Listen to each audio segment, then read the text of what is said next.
Hi, this is Vinney Chopra. Thank you for again joining on my podcast, Apartment Syndication Made Easy. As you know, I wrote that book, which is a top seller in Amazon. Internationally also got a lot of acclaim, reviews and all. And this podcast is about syndication, about commercial investing. I like to bring great guests for you and dig into their story, their successes, and find out some nuggets from them so that you could really enjoy them and learn from them and then implement them.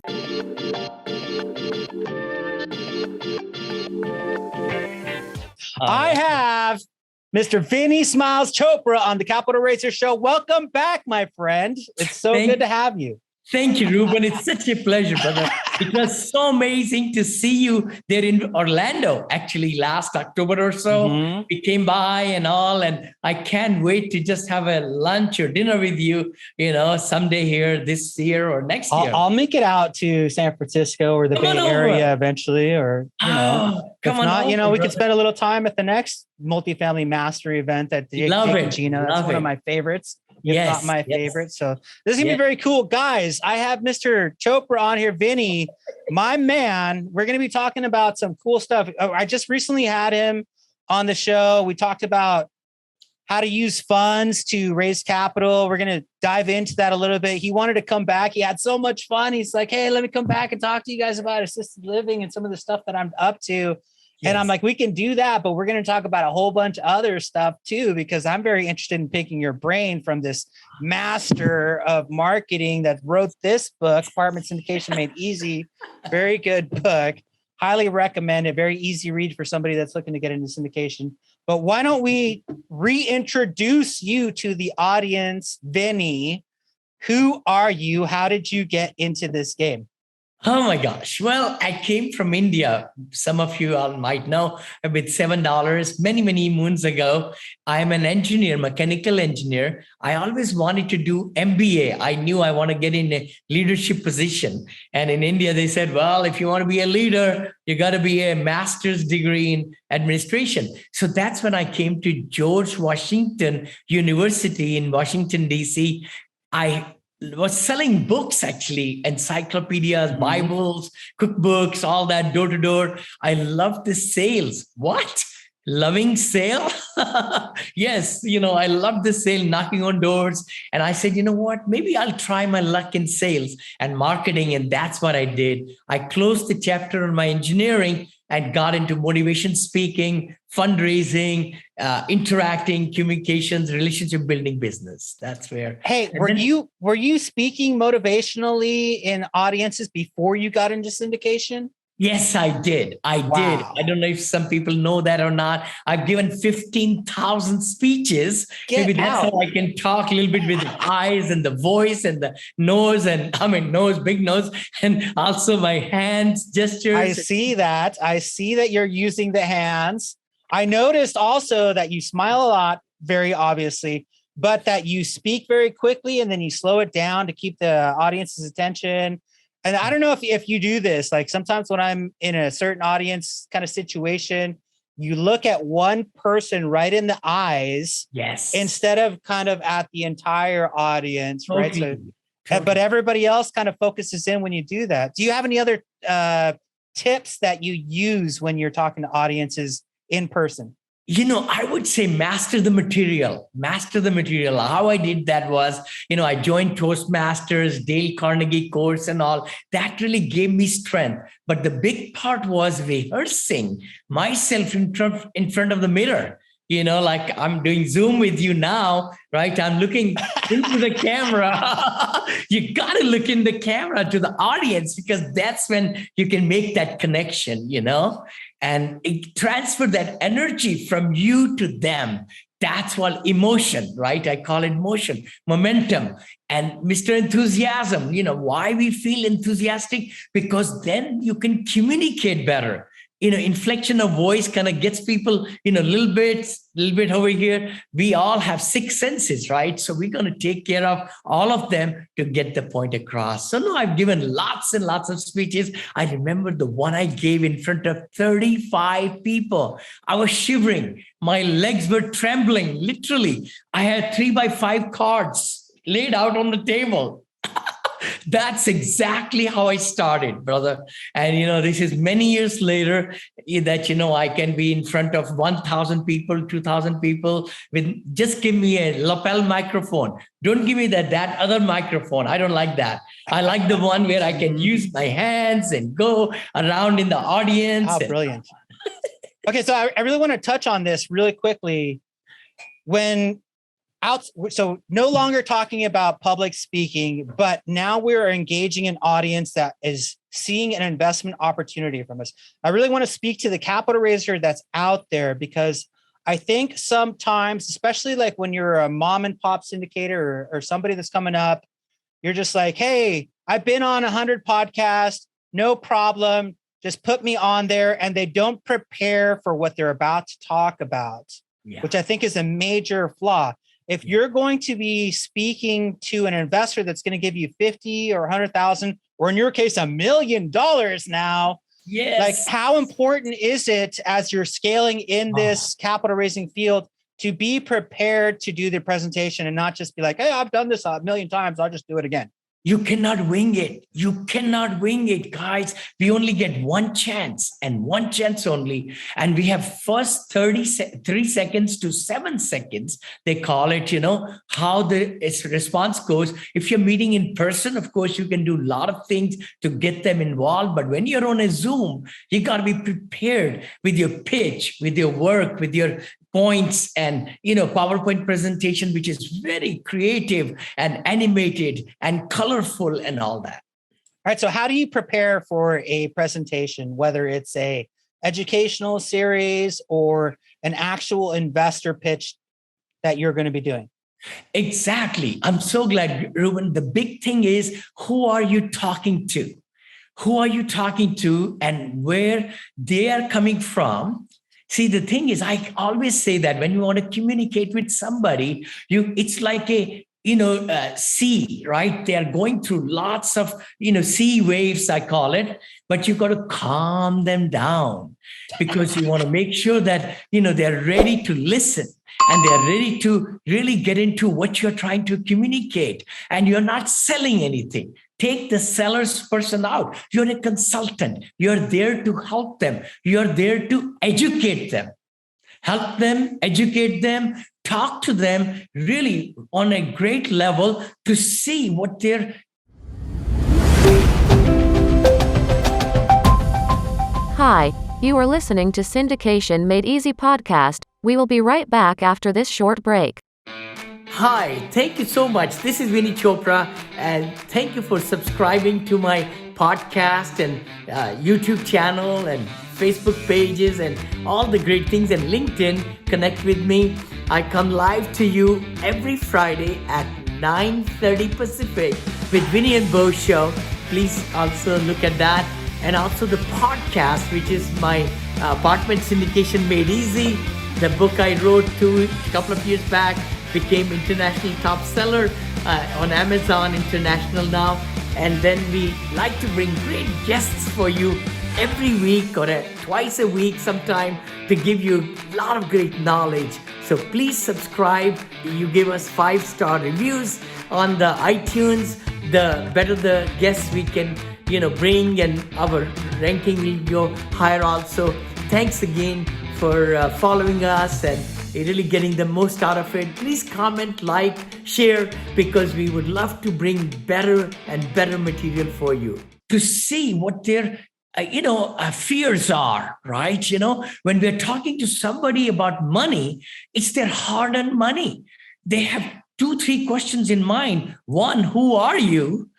What's your track record? I mean, how can I give you the money? Would you protect my money? Hold on. Secondly, would I get my money back? If I give you 100 or 200 or 500 or a million, would I get that back when you're telling me to?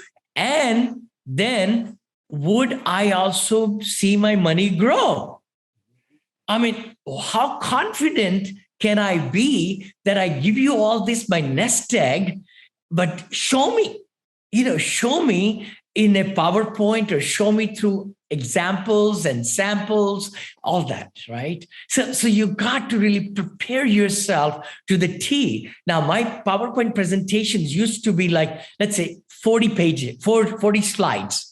I had to cut them down because you got to take the most important thing, least amount of words in the slide, but with communication, and the communication of the point across should be to tell them the story and tell them, weave it through so that they could say, yeah, Vinney's making sense. So just to give you an idea, my daughter and I, we just came back from Florida talking to ultra rich at the Ritz-Carlton, Sarasota, right? The key thing was we had only 8 slides.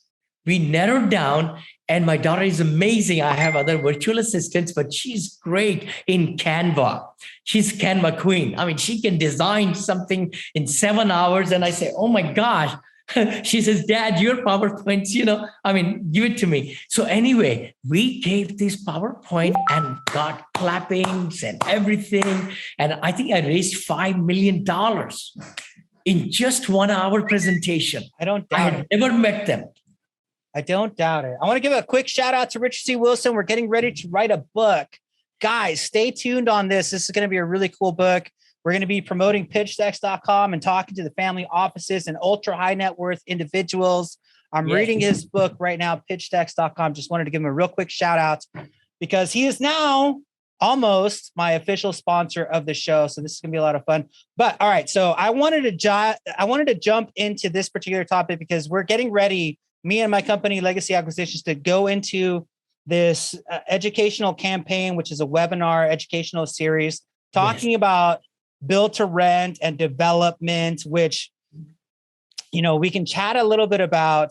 This is kind of how I want to fit this in with you, because in your fund, Vinney, or at least the one that you have had up to date, you put a bunch of things in there, right? So you have A class, you have value add, you have assisted living, and you have development. Is this correct so far?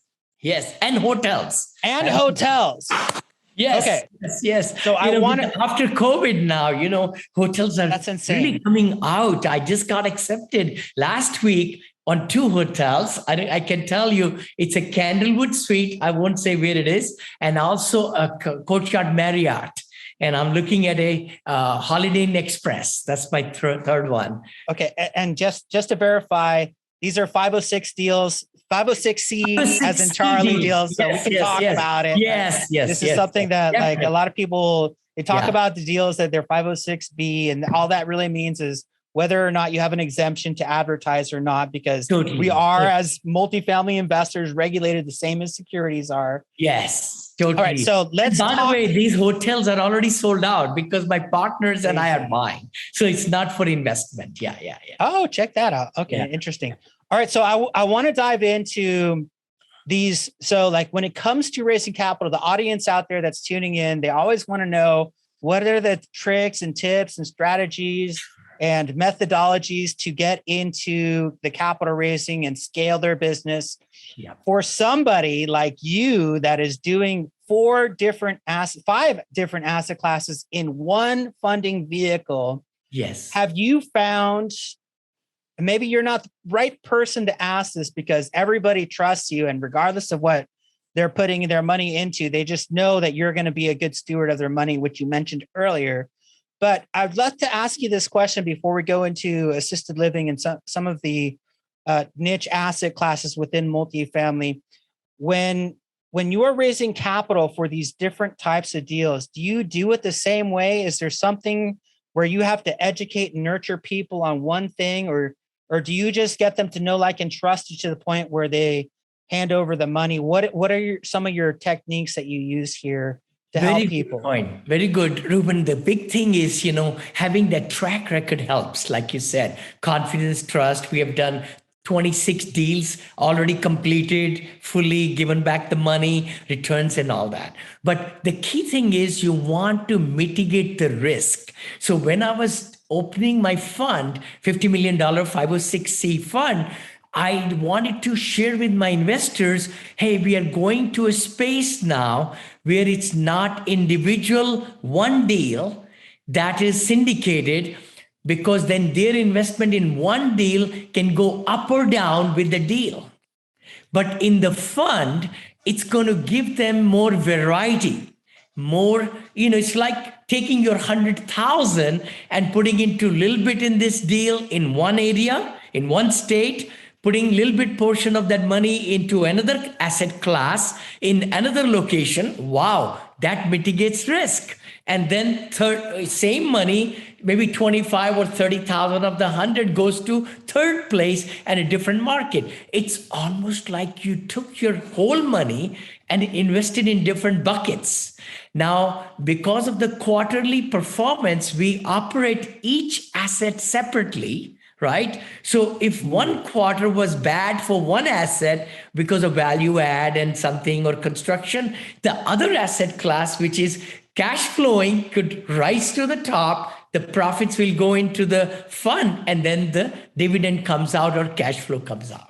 So it actually is a great way to really mitigate the risk and give more variety and more, sleeping at nighttime, for our investors in peace, I call it. Yeah. Yeah. What Vinney's talking about, guys, and I've heard other people come onto the show and talk about this.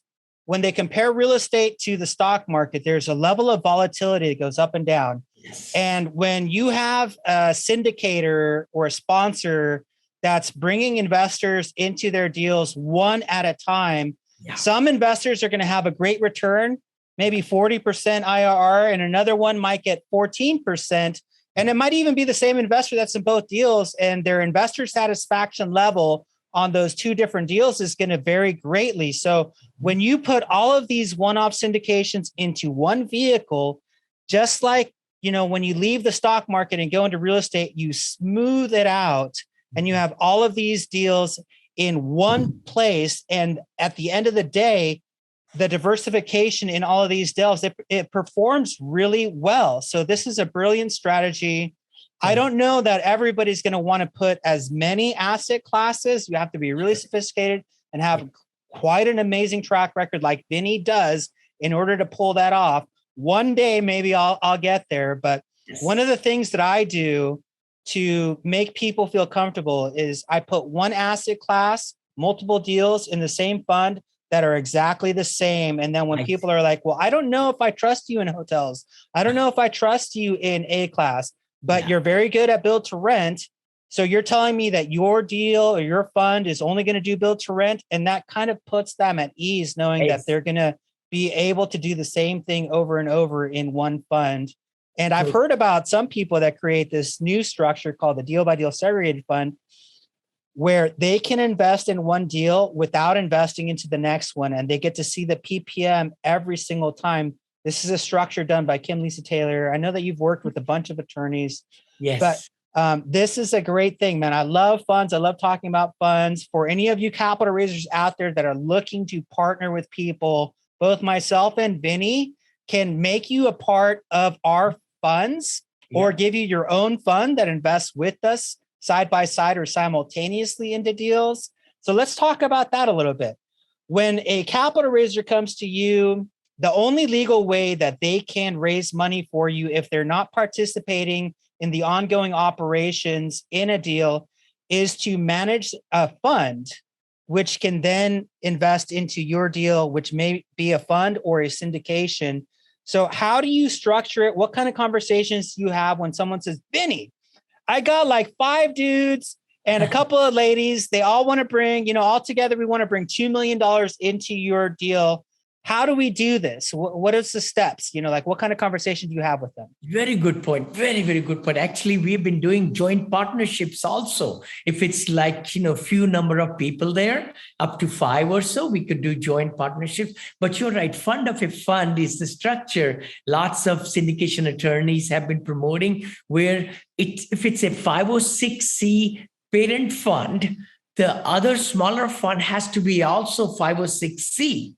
I just wanted to clarify that. You cannot take a 506B and invest into that other one. From what I understand, I'm not an attorney, and or a CPA. I just wanted to kind of throw it out there. But you're right. This way, the structure of the baby fund, I call it, and it's going parallel to the major fund because they're looking at the same deal. They're looking at the track record of the sponsors.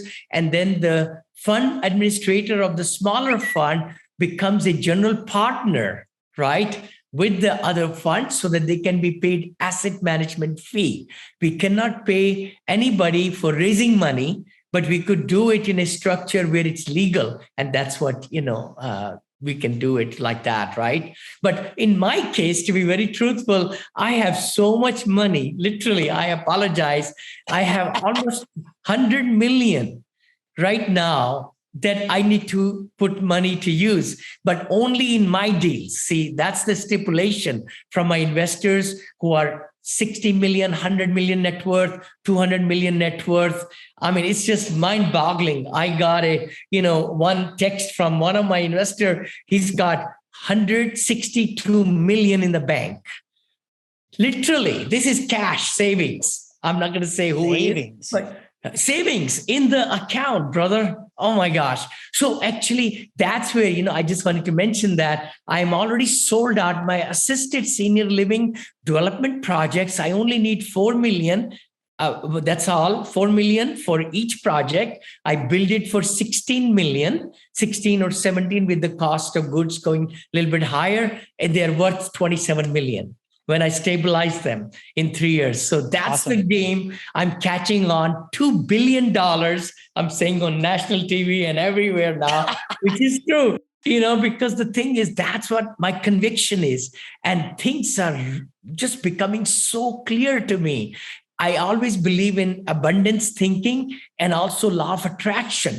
So I'm attracting people who can take me from this point to this point to this point. I met a gentleman, very politically sound and everything, who knows how to get the permits going for these assisted livings, who can even help me get bond money. What?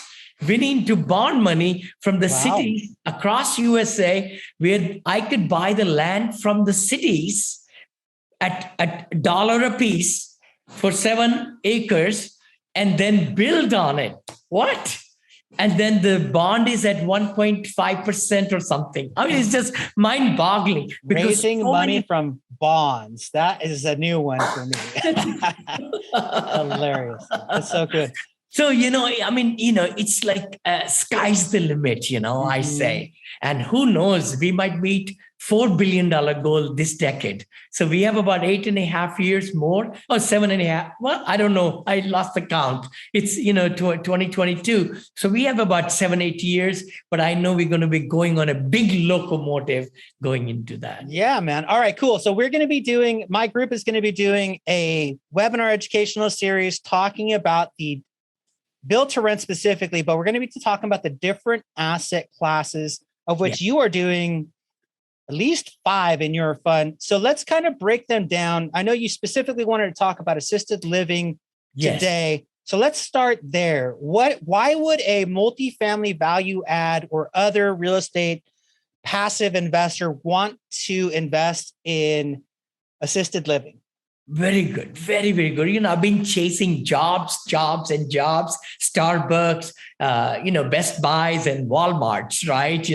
All these 14 years and done pretty good. That's the workforce housing. And it's huge. As a matter of fact, 74, million millennials are looking to, live in remote areas, tertiary markets, in working from there, and they like portability and all that. So that's the millennial tsunami I talk about. That's my number one tsunami. Number 2 tsunami, which is really huge, is that 10,000 baby boomers turning 65, becoming a senior every night in USA. And that's going to keep on happening every night until 2031.